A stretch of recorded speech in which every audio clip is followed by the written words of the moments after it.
So I've got a question here for us to think about. Company sales increased by $100,000. I'd like to know, how good is that? I mean, obviously it's good. They made more money, right? But is it good or is it great? We really can't tell based on the information we have to work with here. If this is a small, local mom and pop kind of business, increase of $100,000 might be outstanding. On the other hand, if it's Amazon with billions of dollars worth of sales every year, okay, not nearly as impressive. So what we need to do here, we're going to use percentages to do this, is a way to talk about the size of one number relative to the size of another number. Right? So we need a way to talk about this $100,000 relative to the total sales that the company had.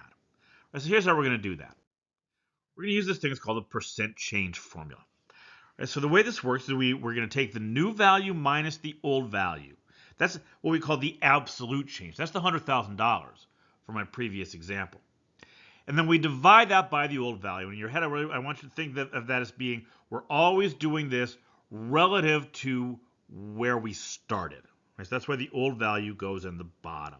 And that's going to give us the decimal version.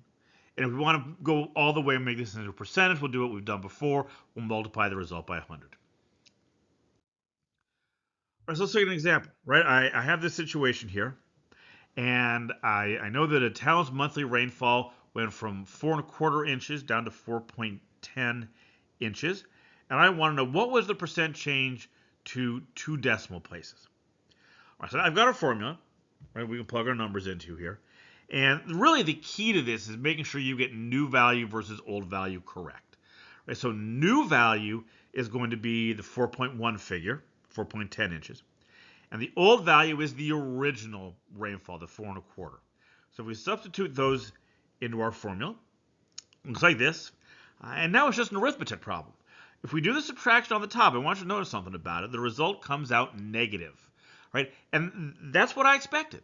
If you look back at the original numbers, the rainfall decreased, right? You remember, just in general terms, we think of a positive number as representing an increase and a negative number as representing a decrease, and that's exactly what we're seeing here. All right, so again, if you carry on with your calculator, we get this value.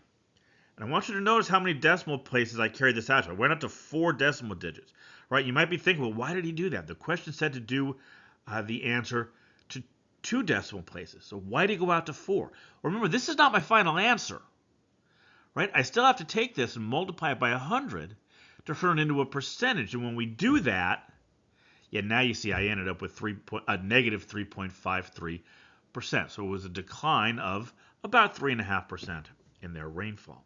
Right, so that's why I went out to 4 decimal digits. I was looking ahead and saying, okay, look, I know that the number of decimal places is going to drop when I multiply it by 100, so I was kind of planning ahead for that. So now we've got this formula in hand. We're going to spend a little more time looking at it. In the next couple of lectures, we'll look at some more examples, see how we can use this thing to answer some kind of practical questions. And of course, if you like this video, please don't forget to click the like link down below.